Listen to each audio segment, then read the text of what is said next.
Capítulo 43. Insuficiencia respiratoria, fisiopatología, diagnóstico, oxigenoterapia. El diagnóstico y el tratamiento de la mayoría de los trastornos respiratorios dependen mucho del conocimiento de los principios fisiológicos básicos de la respiración y del intercambio gaseoso. Algunas enfermedades respiratorias se deben a una ventilación inadecuada. Otras se deben a alteraciones de la difusión a través de la membrana pulmonar o a un transporte sanguíneo de gases anormal entre los pulmones y los tejidos. Con frecuencia el tratamiento de estas enfermedades es completamente diferente, de modo que ya no es satisfactorio simplemente hacer un diagnóstico de insuficiencia respiratoria. Métodos útiles para estudiar las anomalías respiratorias. En los capítulos anteriores se han analizado varios métodos para estudiar las alteraciones respiratorias que incluyen la medición de la capacidad vital, del volumen corriente, de la capacidad residual funcional, del espacio muerto, del cortocircuito fisiológico y del espacio muerto fisiológico. Este conjunto de medidas es solo una parte del arsenal del fisiólogo pulmonar clínico. Aquí se describen algunas otras herramientas. Una de las pruebas de función pulmonar más importantes es la determinación de la presión parcial de oxígeno, PO2, del dióxido de carbono, CO2, y del pH sanguíneos. Con frecuencia es importante hacer estas mediciones rápidamente como ayuda para determinar el tratamiento adecuado en la dificultad respiratoria aguda o en las alteraciones agudas del equilibrio ácido-básico. Se han desarrollado los siguientes métodos sencillos y rápidos para hacer estas mediciones en un plazo de minutos, utilizando solo algunas gotas de sangre. Determinación del pH sanguíneo. El pH sanguíneo se mide utilizando un electrodo de pH de vidrio del tipo que se utiliza habitualmente en todos los laboratorios químicos. Sin embargo, los electrodos que se utilizan con este fin están miniaturizados. El voltaje que genera el electrodo de vidrio es una medida directa del pH y generalmente se lee directamente en la escala de un voltímetro o se registra en un gráfico. Determinación del CO2 sanguíneo. También se puede utilizar un medidor de pH con un electrodo de vidrio para determinar el CO2 sanguíneo de la siguiente manera: cuando se expone una solución débil de bicarbonato sódico al gas CO2, el CO2 se disuelve en la solución hasta que se establece un estado de equilibrio. En este estado de equilibrio el pH de la solución es una función de las concentraciones del CO2 y del ion bicarbonato según la ecuación de Henderson-Hasselbalch, que se explica en el capítulo 31, es decir, cuando se utiliza el electrodo de vidrio para medir el CO2 en la sangre, un electrodo de vidrio en miniatura está rodeado por una delgada membrana de plástico. En el espacio que hay entre el electrodo y la membrana de plástico hay una solución de bicarbonato sódico de concentración conocida. Después se perfunde la sangre sobre la superficie externa de la membrana de plástico, permitiendo que el CO2 difunda desde la sangre hacia la solución de bicarbonato. Solo es necesaria una gota de sangre o poco más. A continuación se mide el pH con el electrodo de vidrio y el CO2. Determinación de la PO2 sanguínea. La concentración de O2 en un líquido se puede medir mediante una técnica denominada polarografía. Se hace que fluya una corriente eléctrica entre un electrodo negativo pequeño y la solución.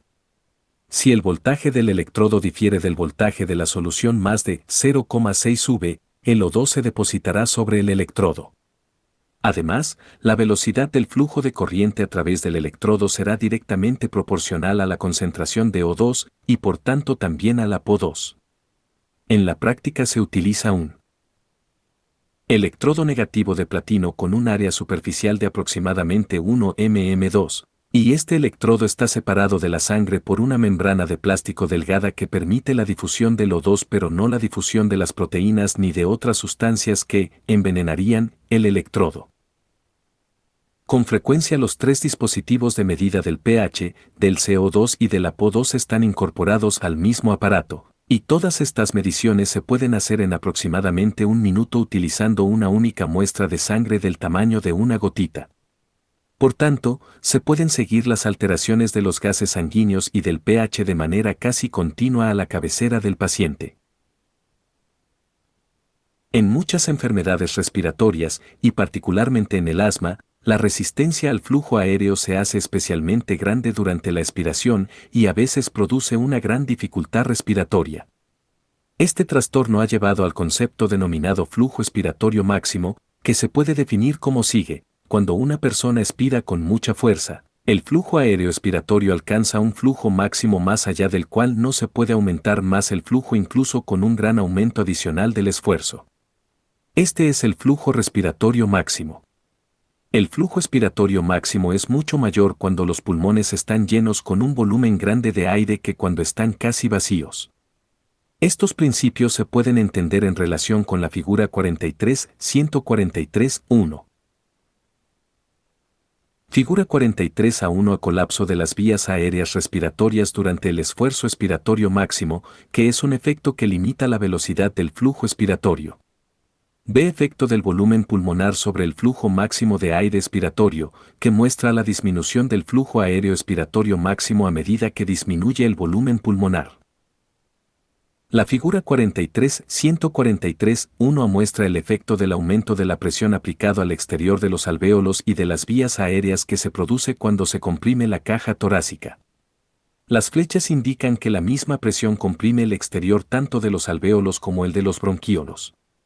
Por tanto, esta presión, además de expulsar el aire desde los alvéolos hacia los bronquíolos, al mismo tiempo también tiende a colapsar los bronquíolos, lo que se opone al movimiento de aire hacia el exterior. Una vez que los bronquíolos se han colapsado casi completamente, un esfuerzo expiratorio adicional puede aumentar mucho la presión alveolar, pero también aumenta el grado de colapso bronquiolar y la resistencia de las vías aéreas en una magnitud igual, impidiendo de esta manera un aumento adicional del flujo. Por tanto, más allá de un grado crítico de fuerza expiratoria, se habrá llegado a un flujo expiratorio forzado. La figura 43-143-1b muestra el efecto de diferentes grados de colapso pulmonar, y por tanto también de colapso bronquiolar, sobre el flujo expiratorio máximo. La curva que se registra en esta sección muestra el flujo expiratorio máximo a todos los niveles de volumen pulmonar después de que una persona sana inspire primero tanto aire como pueda y después expire con un esfuerzo expiratorio máximo hasta que ya no pueda expirar a una velocidad mayor. Obsérvese que la persona alcanza rápidamente un flujo aéreo expiratorio máximo de más de 400 L/min. Sin embargo, independientemente de cuánto esfuerzo expiratorio adicional ejerza la persona, esta sigue siendo la máxima velocidad de flujo que puede conseguir. Obsérvese también que a medida que el flujo pulmonar disminuye, también lo hace la velocidad del flujo expiratorio máximo. El principal motivo de este fenómeno es que en el pulmón dilatado los bronquios y bronquíolos se mantienen abiertos parcialmente por la tracción elástica que ejercen sobre su exterior los elementos estructurales del pulmón. Sin embargo, a medida que el pulmón se hace más pequeño, estas estructuras se relajan, de modo que los bronquios y los bronquíolos se colapsan con más facilidad por la presión torácica externa, reduciéndose progresivamente de esta manera también la velocidad del flujo expiratorio máximo. Alteraciones de la curva de flujo-volumen expiratorio máximo. La figura 43-2 muestra la curva de flujo-volumen expiratorio máximo normal, junto a otras dos curvas de flujo-volumen que se registran en dos tipos de enfermedades pulmonares: pulmones constreñidos y obstrucción parcial de las vías aéreas. Obsérvese que los pulmones constreñidos tienen reducción tanto de la capacidad pulmonar total, CPT, como del volumen residual, VR. Además, como el pulmón no se puede expandir hasta un volumen máximo normal, incluso con el máximo esfuerzo expiratorio posible, el flujo expiratorio máximo no puede aumentar hasta ser igual al de la curva normal. Las enfermedades pulmonares constrictivas incluyen enfermedades fibróticas del pulmón, como la tuberculosis y la silicosis, y enfermedades que constriñen la caja torácica, como la sifosis, la escoliosis y la pleuritis fibrótica. Figura 43A2 Efecto de las alteraciones respiratorias, constricción pulmonar y obstrucción de las vías aéreas sobre la curva flujo-volumen expiratorio máximo. CPT, capacidad pulmonar total, VR, volumen residual. En las enfermedades que cursan con obstrucción de las vías aéreas habitualmente es mucho más difícil expirar que inspirar porque hay un gran aumento de la tendencia al cierre de las vías aéreas por la presión positiva adicional, necesaria que se genera en el tórax para producir la expiración. Por el contrario, la presión pleural negativa adicional que se produce durante la inspiración realmente tira de las vías aéreas para mantenerlas abiertas al mismo tiempo que expande los alvéolos. Por tanto, el aire tiende a entrar fácilmente en el pulmón, pero después queda atrapado en los pulmones. Durante un periodo de meses o años este efecto aumenta tanto la CPT como el VR, como muestra la curva verde de la figura 43-243-2. Además, debido a la obstrucción de las vías aéreas, y puesto que se colapsan con más facilidad que las vías aéreas normales, hay una gran reducción de la velocidad del flujo expiratorio máximo. La enfermedad clásica que produce obstrucción grave de las vías aéreas es el asma. También se produce obstrucción grave de las vías aéreas en algunas fases del enfisema. Capacidad vital expiratoria forzada y volumen expiratorio máximo. Otra prueba pulmonar clínica útil, y que además es sencilla, es registrar en un espirómetro la capacidad vital expiratoria forzada, CVF. Este registro se muestra en la figura 43-343-3A para una persona que tiene pulmones normales y en la figura 43-343-3B para una persona con una obstrucción parcial de las vías aéreas. Cuando se realiza la maniobra de CVF, la persona primero inspira al máximo hasta la capacidad pulmonar total, y después expira hacia el espirómetro con un esfuerzo expiratorio máximo tan rápida y completamente como pueda. La distancia total de la pendiente. Figura 43 a 3 registros durante la maniobra de capacidad vital forzada, en una persona sana, A, y en una persona con una obstrucción parcial de las vías aéreas, B. El 0 de la escala de volumen es el volumen residual. CVF, capacidad vital expiratoria forzada, BEMS 1, volumen expiratorio máximo forzado durante el primer segundo. Ahora estudie la diferencia entre los dos registros de 1, unos pulmones normales, y 2, una obstrucción parcial de las vías aéreas. Los cambios de volumen totales de la CVF no son muy diferentes, lo que indica solo una diferencia moderada en los volúmenes pulmonares básicos de las dos personas. Sin embargo, hay una diferencia importante en las cantidades de aire que estas personas pueden expirar cada segundo, especialmente durante el primer segundo. Por tanto, habitualmente se compara el volumen expiratorio máximo que se registra durante el primer segundo. BEMS 1, con el valor normal. En la persona normal, VFIG. 43-343-3A, el porcentaje de la CVF que se expira en el primer segundo dividido por la CVF total, BEMS 1/CVF%, es del 80%. Sin embargo, obsérvese en la figura 43-343-3B que en la obstrucción de las vías aéreas este valor disminuye a solo el 47%. En personas con obstrucción grave de las vías aéreas, como ocurre con frecuencia en el asma aguda, este valor puede disminuir a menos del 20%. Fisiopatología de algunas alteraciones pulmonares concretas. Enfisema pulmonar crónico. El término enfisema pulmonar significa literalmente exceso de aire en los pulmones. Sin embargo, este término se utiliza habitualmente para describir el proceso obstructivo y destructivo complejo de los pulmones que está producido por muchos años de tabaquismo. Se debe a las siguientes alteraciones fisiopatológicas importantes de los pulmones.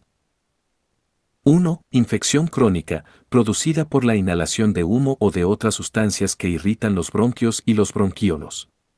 La infección crónica altera gravemente los mecanismos protectores normales de las vías aéreas, incluyendo la parálisis parcial de los cilios del epitelio respiratorio, que es un efecto que produce la nicotina. En consecuencia, no se puede eliminar fácilmente el moco de las vías aéreas. Además, se produce la estimulación de una secreción excesiva de moco, que agrava aún más la enfermedad. Asimismo, hay inhibición de los macrófagos alveolares, de modo que son menos eficaces para combatir la infección. 2. La infección, el exceso de moco y el edema inflamatorio del epitelio bronquiolar en conjunto producen obstrucción crónica de muchas de las vías aéreas de menor tamaño. 3. La obstrucción de las vías aéreas hace que sea especialmente difícil expirar, produciendo de esta manera atrapamiento de aire en los alvéolos y sobredistendiéndolos. Este efecto, combinado con la infección pulmonar, produce una destrucción marcada de hasta el 50 a 80% de los tabiques alveolares. Por tanto, el cuadro final del pulmón enfisematoso es el que se muestra en las figuras 43-4, arriba, y 43-5. Figura 43-4 comparación entre el pulmón enfisematoso, arriba, y el pulmón normal, abajo, que muestra la destrucción alveolar extensa en el enfisema. Por cortesía de Patricia Delaney y del Department of Anatomy, The Medical College of Wisconsin. Los efectos fisiológicos del enfisema crónico son variables, dependiendo de la gravedad de la enfermedad y de los grados relativos de obstrucción bronquiolar frente a la destrucción del parénquima pulmonar.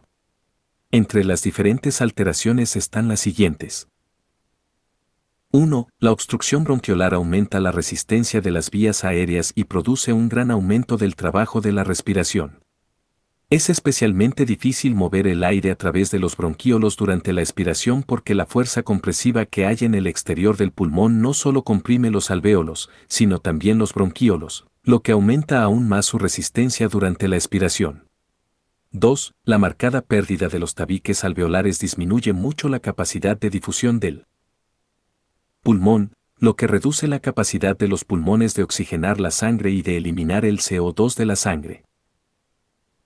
3. El proceso obstructivo con frecuencia es mucho peor en algunas partes de los pulmones que en otras, de modo que algunas partes de los pulmones están bien ventiladas mientras que otras partes están mal ventiladas.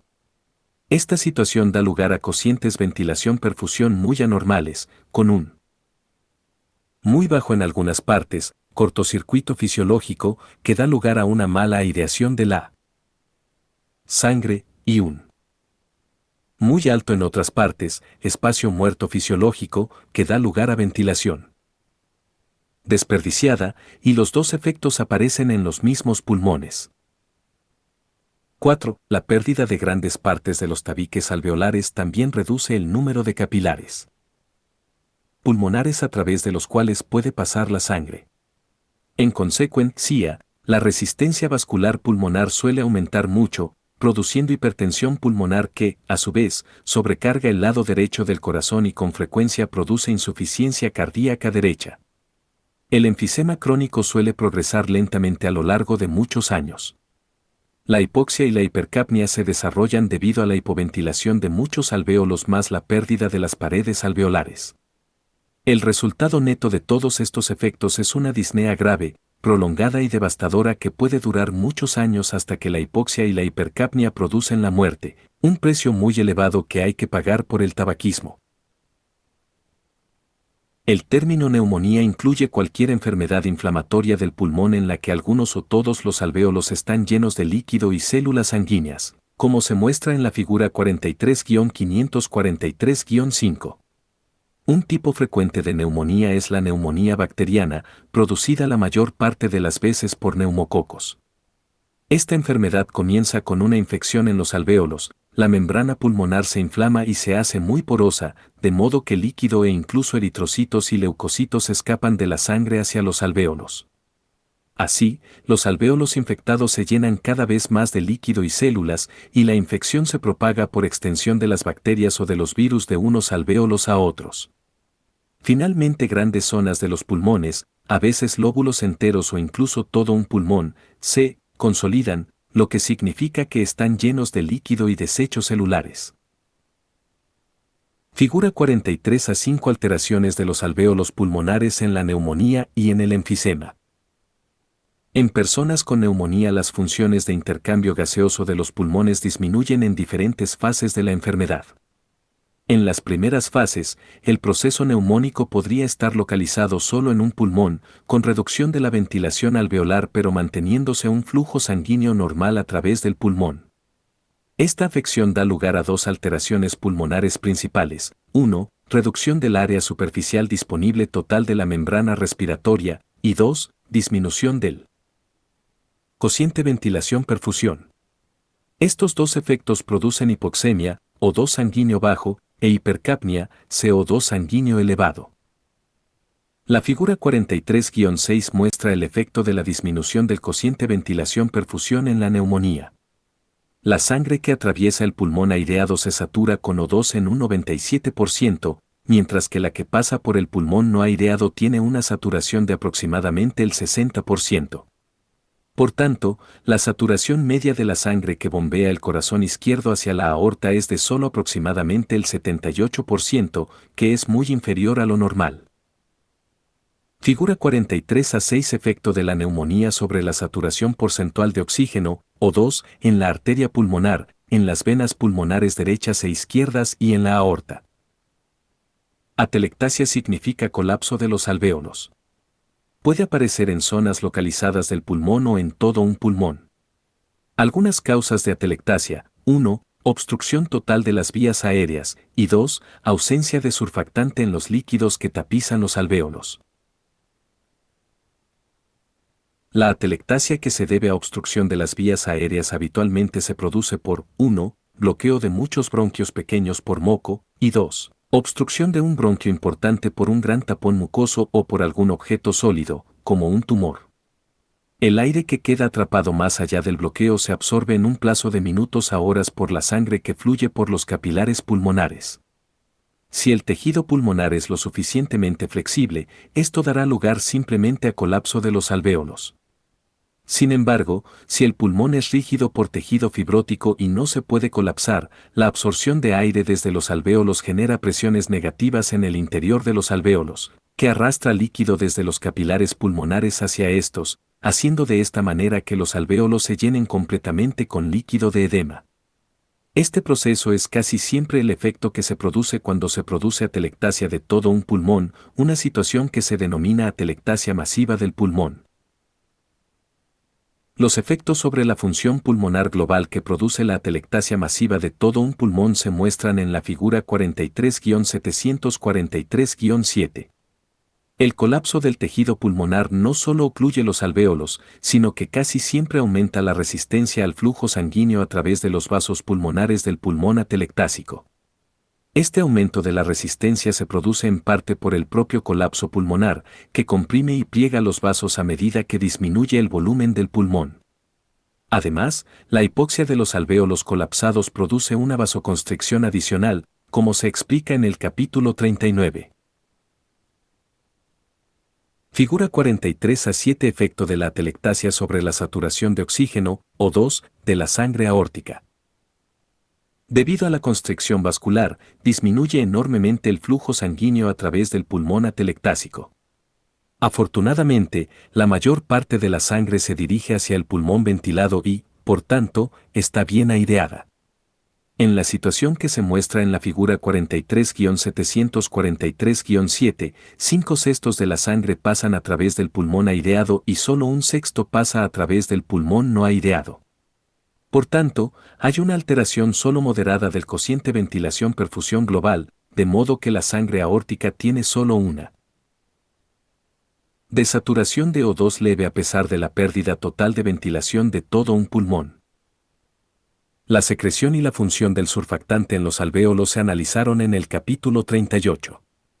Se señaló que el surfactante es secretado por células epiteliales alveolares especiales hacia los líquidos que recubren la superficie interna de los alvéolos. A su vez, el surfactante reduce la tensión superficial de los alvéolos de 2 a 10 veces y normalmente tiene una función importante en la prevención del colapso alveolar. Sin embargo, en varias situaciones, como la enfermedad de las membranas hialinas, también denominada síndrome de dificultad respiratoria, que con frecuencia se produce en recién nacidos prematuros, la cantidad de surfactante que secretan los alvéolos está tan reducida que la tensión superficial del líquido alveolar aumenta hasta varias veces el nivel normal. Esta situación produce una tendencia grave a que los pulmones de estos niños se colapsen o se llenen de líquido. Como se explica en el capítulo 38, muchos de estos niños mueren por asfixia cuando se produce atelectasia de grandes partes de los pulmones. Asma, contracción espasmódica de los músculos lisos en los bronquiolos. El asma se caracteriza por la contracción espástica del músculo liso de los bronquiolos que obstruye parcialmente los bronquiolos y produce una gran dificultad respiratoria. Aparece en el 3 a 5% de todas las personas en algún momento de su vida. La causa habitual del asma es la hipersensibilidad contráctil de los bronquiolos en respuesta a sustancias extrañas que están presentes en el aire. En aproximadamente el 70% de los pacientes menores de 30 años el asma está producida por hipersensibilidad alérgica, especialmente sensibilidad a pólenes de plantas. En personas mayores la causa casi siempre es la hipersensibilidad a tipos no alérgicos de irritantes en el aire, como los irritantes del smog. La persona alérgica típica tiene tendencia a formar cantidades anormalmente grandes de anticuerpos IgE, y esos anticuerpos producen reacciones alérgicas cuando reaccionan con los antígenos específicos que han hecho que se desarrollen en primer lugar, como se explica en el capítulo 35. En personas con asma estos anticuerpos están unidos principalmente a los mastocitos que están presentes en el intersticio pulmonar, asociados íntimamente a los bronquiolos y bronquios pequeños. Cuando una persona asmática respira un polen al que es sensible, es decir, frente al cual esa persona ha desarrollado anticuerpos IgE, el polen reacciona con los anticuerpos unidos a los mastocitos, y hace que los mastocitos liberen varias sustancias diferentes. Entre ellas están, A, la histamina, B, la sustancia de reacción lenta de la anafilaxia, que es una mezcla de leucotrienos, C, el factor quimiotáctico de eosinófilos, y D, la bradicinina. Los efectos combinados de todos estos factores, especialmente de la sustancia de reacción lenta de la anafilaxia, son producir, 1, edema localizado en las paredes de los bronquiolos pequeños, así como secreción de moco espeso hacia las luces de los bronquiolos, y 2, espasmo del músculo liso bronquiolar. Por tanto, se produce un gran aumento de la resistencia de las vías aéreas.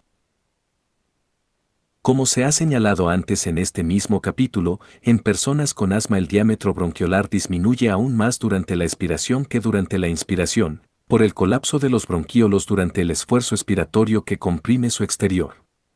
Como los bronquiolos de los pulmones asmáticos ya están ocluidos parcialmente, la oclusión adicional por la presión externa genera una obstrucción especialmente grave durante la expiración. Por eso, el asmático suele inspirar bastante bien, pero tiene gran dificultad en la expiración.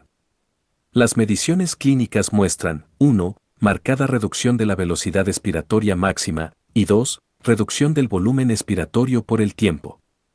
Además, todos estos factores en conjunto producen disnea, o hambre de aire, que se analiza más adelante en este capítulo. La capacidad residual funcional y el volumen residual del pulmón aumentan especialmente durante una crisis asmática aguda debido a la dificultad para expulsar el aire de los pulmones. Además, durante un periodo de años, la caja torácica se dilata de manera permanente, dando lugar a un tórax en tonel, y se produce un aumento permanente tanto de la capacidad residual funcional como del volumen residual. En la tuberculosis, el bacilo tuberculoso produce una reacción tisular peculiar en los pulmones, que incluye, 1, invasión del tejido por macrófagos, y 2, tabicación de la lesión por tejido fibroso para formar el denominado tubérculo. Este proceso de tabicación contribuye a limitar la ulterior transmisión de los bacilos tuberculosos hacia los pulmones y, por tanto, forma parte del proceso de protección contra la extensión de la infección. Sin embargo, en aproximadamente el 3% de todas las personas que presentan tuberculosis, si la enfermedad no se trata, el proceso de tabicación falla y los bacilos tuberculosos se diseminan por los pulmones, produciendo con frecuencia una destrucción muy marcada del tejido pulmonar con formación de grandes cavidades abscesificadas. Así, la tuberculosis en sus fases tardías se caracteriza por muchas zonas de fibrosis en los pulmones, así como una reducción de la cantidad total de tejido pulmonar funcional. Estos efectos producen 1. Aumento del trabajo por parte de los músculos respiratorios para generar la ventilación pulmonar y reducción de la capacidad vital y de la capacidad ventilatoria. 2. Reducción del área superficial total de la membrana respiratoria y aumento del grosor de la membrana respiratoria, que da lugar a una progresiva disminución de la capacidad de difusión pulmonar. Y 3. Cociente. Ventilación perfusión anormal en los pulmones, que reduce aún más la difusión pulmonar global de O2 y de CO2. Casi todas las enfermedades que se han analizado en las secciones anteriores de este capítulo pueden producir hipoxia celular grave en todo el cuerpo. A veces la oxigenoterapia es muy útil, otras veces tiene una utilidad moderada y otras veces casi no tiene ninguna. Por tanto, es importante conocer los diferentes tipos de hipoxia. Después se pueden analizar los principios fisiológicos de la oxigenoterapia. A continuación se presenta una clasificación descriptiva de las causas de hipoxia. 1. Oxigenación inadecuada de la sangre en los pulmones por causas extrínsecas. A. Deficiencia de O2 en la atmósfera. B. Hipoventilación, trastornos neuromusculares. 2. Enfermedades pulmonares. A. Hipoventilación producida por aumento de la resistencia de las vías aéreas o disminución de la distensibilidad pulmonar. B. Cociente ventilación alveolar perfusión anormal, incluyendo aumento del espacio muerto fisiológico y aumento del cortocircuito fisiológico. C. Disminución de la difusión en la membrana respiratoria. 3. Cortocircuitos desde la circulación venosa a la arterial, cortocircuitos cardíacos de derecha a izquierda. 4. Transporte inadecuado de O2 a los tejidos por la sangre. A. Anemia o hemoglobina anormal. B. Deficiencia circulatoria generalizada. C. Deficiencia circulatoria localizada, vasos periféricos, cerebrales, coronarios. D. Edema tisular. 5. Capacidad inadecuada de los tejidos de utilizar el O2. A. Intoxicación de las enzimas oxidativas celulares. B. Disminución de la capacidad metabólica celular para utilizar el oxígeno debido a toxicidad, deficiencias vitamínicas u otros factores. Esta clasificación de los tipos de hipoxia se puede deducir de los análisis de otros apartados de este capítulo. Solo es necesario analizar con más detalle un tipo de hipoxia de esta clasificación, es la hipoxia que está producida por una capacidad inadecuada de las células de los tejidos corporales de utilizar el O2. Capacidad inadecuada de los tejidos de utilizar el oxígeno. La causa clásica de imposibilidad de utilización del O2 por los tejidos es la intoxicación por cianuro, en la que el cianuro bloquea la acción de la enzima citocromo oxidasa, hasta tal punto que los tejidos simplemente no pueden utilizar el O2 aun cuando se disponga de mucho. Además, las deficiencias de algunas de las enzimas oxidativas celulares de los tejidos o de otros elementos del sistema oxidativo tisular pueden producir este tipo de hipoxia. Un ejemplo especial ocurre en la enfermedad beriberi, en la que varias etapas importantes de la utilización tisular de oxígeno y de la formación de CO2 están comprometidas por una deficiencia de vitamina B. Efectos de la hipoxia sobre el cuerpo. La hipoxia, si es lo suficientemente grave, puede producir la muerte de las células de todo el cuerpo. Pero en grados menos graves produce principalmente, 1. Depresión de la actividad mental, que a veces culmina en el coma, y 2. Reducción de la capacidad de trabajo de los músculos. Estos efectos se analizan de manera específica en el capítulo 44 en relación con la fisiología de las grandes alturas. El O2 se puede administrar, 1. Colocando la cabeza del paciente en una tienda que contiene aire enriquecido con O2, 2. Permitiendo que el paciente respire O2 puro o concentraciones elevadas de O2 de una mascarilla, o 3. Administrando O2 a través de una cánula intranasal. Si se recuerdan los principios fisiológicos básicos de los diferentes tipos de hipoxia, fácilmente se puede decidir cuándo será útil la oxigenoterapia y, en este caso, cuál será su utilidad. En la hipoxia atmosférica la oxigenoterapia puede corregir completamente la disminución de la concentración de O2 en los gases inspirados y, por tanto, supone un tratamiento eficaz en el 100% de los casos. En la hipoxia por hipoventilación, una persona que respira O2 al 100% puede mover hasta 5 veces más O2 hacia los alvéolos con cada respiración que cuando respira aire normal. Por tanto, aquí también la oxigenoterapia puede ser muy útil. Sin embargo, no tiene ningún efecto sobre el exceso de CO2 sanguíneo que también produce la hipoventilación. En la hipoxia producida por la alteración de la difusión de la membrana alveolar se produce esencialmente el mismo efecto que en la hipoxia por hipoventilación, porque la oxigenoterapia puede aumentar la PO2 de los alvéolos pulmonares desde el valor normal de aproximadamente 100 mmHg hasta 600 mmHg. Esta acción aumentará el gradiente de presión de oxígeno para la difusión del O2 desde los alvéolos a la sangre desde el valor normal de 60 mmHg hasta un valor tan elevado como 560 mmHg, un aumento de más del 800%. Este efecto muy beneficioso de la oxigenoterapia en la hipoxia por alteraciones de la difusión se muestra en la figura 43-843-8, que señala que la sangre pulmonar de este paciente que tiene edema pulmonar capta O2 hasta 3 a 4 veces más rápidamente de lo que ocurriría sin tratamiento. Figura 43-8 absorción del oxígeno hacia la sangre capilar pulmonar en el edema pulmonar con y sin oxigenoterapia en tienda. En la hipoxia producida por anemia, transporte anormal de O2 por la hemoglobina, deficiencia circulatoria o cortocircuito fisiológico, el tratamiento es mucho menos útil porque ya se dispone de una cantidad normal de O2 en los alvéolos. Por el contrario, el problema es que uno o más de los mecanismos para transportar el oxígeno desde los pulmones a los tejidos es deficiente. Aún así, se puede transportar en estado disuelto una pequeña cantidad de O2 adicional, entre el 7 y el 30%, en la sangre cuando el O2 alveolar aumenta al máximo, aun cuando la cantidad que transporta la hemoglobina apenas se altera. Esta pequeña cantidad de oxígeno adicional puede marcar la diferencia entre la vida y la muerte.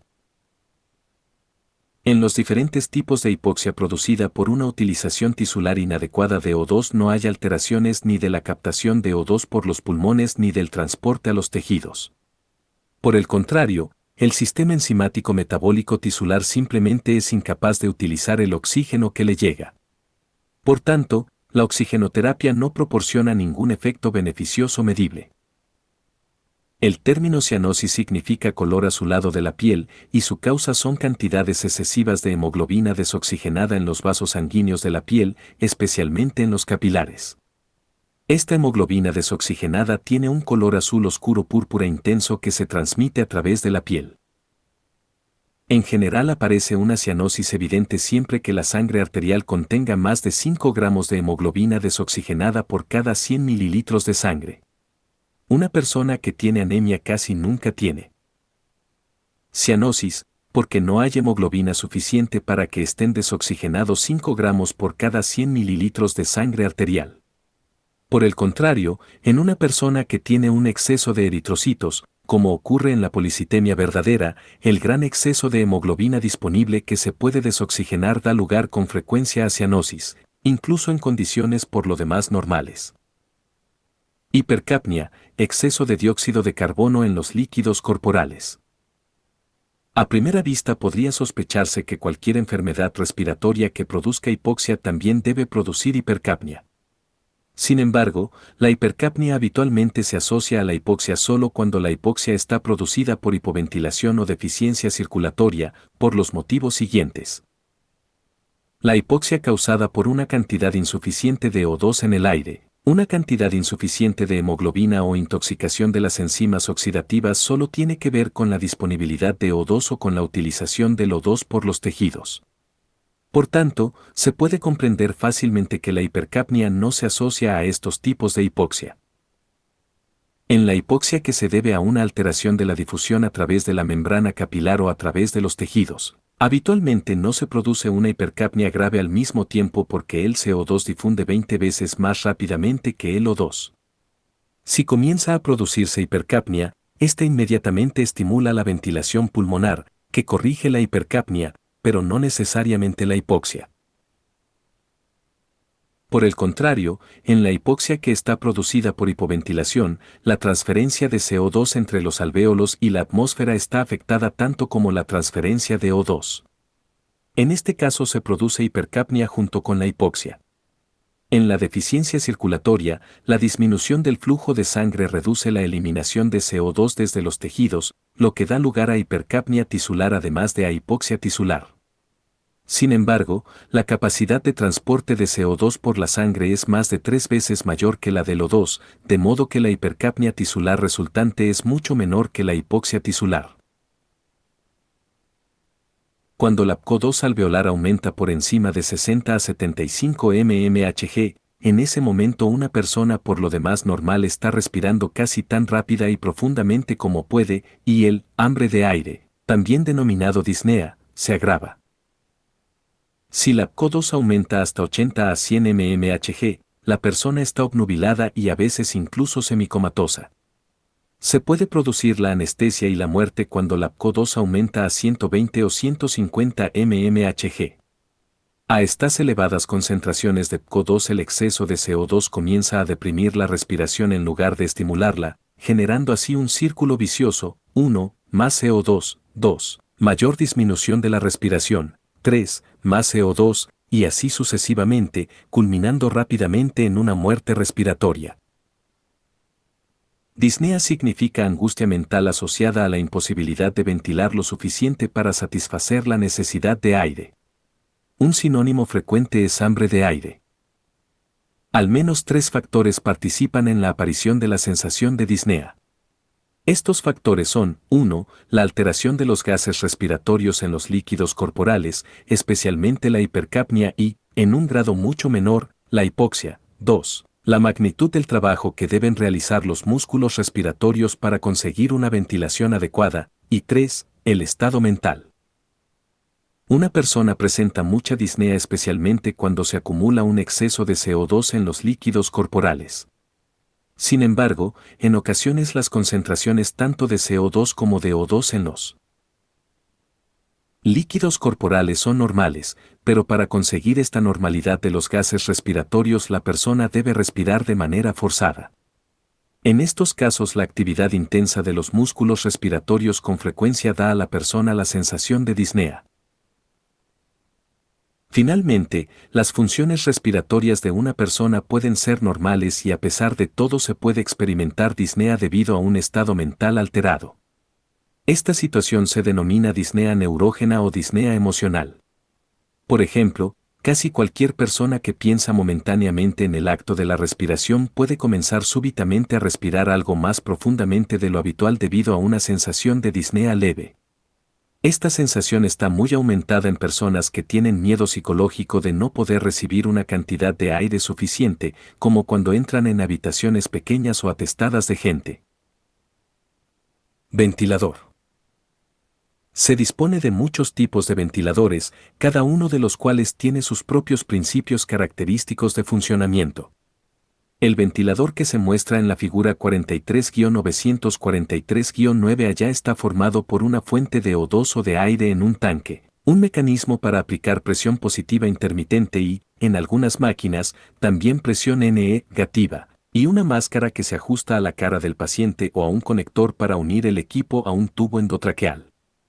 Este aparato impulsa el aire a través de la máscara o del tubo endotraqueal hacia los pulmones del paciente durante el ciclo de presión positiva del ventilador, y después habitualmente permite que el aire fluya pasivamente desde los pulmones durante el resto del ciclo. Figura 43-9 ventilador. B. Respirador de tanque. Los primeros ventiladores con frecuencia producían lesiones de los pulmones debido a una presión positiva excesiva. En otro tiempo se desaconsejó intensamente su utilización. Sin embargo, en la actualidad los ventiladores tienen límites ajustables de presión positiva que se ajustan habitualmente a una presión de 12 a 15 cmH2 o para los pulmones normales, aunque a veces mucho mayor para pulmones no distensibles. La figura 43-943-9b muestra el respirador de tanque con el cuerpo de un paciente en el interior del tanque y la cabeza que sobresale a través de un collar flexible, pero estanco. En el extremo del tanque contrario a la cabeza del paciente, un diafragma de cuero activado por un motor se mueve hacia atrás y hacia adelante con un movimiento suficiente para elevar y reducir la presión en el interior del tanque. Cuando el diafragma de cuero se mueve hacia adentro se genera una presión positiva alrededor del cuerpo y se produce la expiración. Cuando el diafragma se mueve hacia afuera, la presión negativa produce la inspiración. Válvulas de control en el respirador controlan las presiones positiva y negativa. Habitualmente se ajustan estas presiones de tal modo que la presión negativa que produce la inspiración disminuya hasta 10 a 20 cmH2O y la presión positiva aumente hasta 0 a más 5 cmH2O. Cuando se introduce aire en los pulmones bajo presión positiva por un ventilador o cuando la presión que rodea el cuerpo del paciente es reducida por el respirador de tanque, la presión en el interior de los pulmones se hace mayor que la presión en cualquier otra parte del cuerpo. Se produce un obstáculo al flujo de sangre hacia el tórax y el corazón desde las venas periféricas. En consecuencia, la utilización de presiones excesivas con el ventilador o con el respirador de tanque puede reducir el gasto cardíaco, a veces hasta niveles mortales. Por ejemplo, la exposición continua de los pulmones durante más de varios minutos a una presión positiva mayor de 30 mmHg puede producir la muerte por un retorno venoso inadecuado al corazón. Barnes P.J. The Cytokine Network in Asthma and Chronic Obstructive Pulmonary Disease. J. Clenendast. 2008, 118, 3546. BL. Clinical Practice. Mild Asthma. N. English J. Med. 2013, 369, 549. Casey K.R., Cantillo K.O., Brown L.K. Sleep-Related Hypoventilation / Hypoxemic Syndromes. Chest. 2007, 131, 1936. De Kramer M., Janssens W., Merovedos M. Chronic Obstructive Pulmonary Disease. Lancet. 2012, 379, 1341. Eder W., EGMJ, Von Mutius E. The Asthma Epidemic. N. English J. Med. 2006, 355, 2226. Fay J.V., Dickey B.F. Airway Mucus Function and Dysfunction. N. English J. Med. 2010, 300.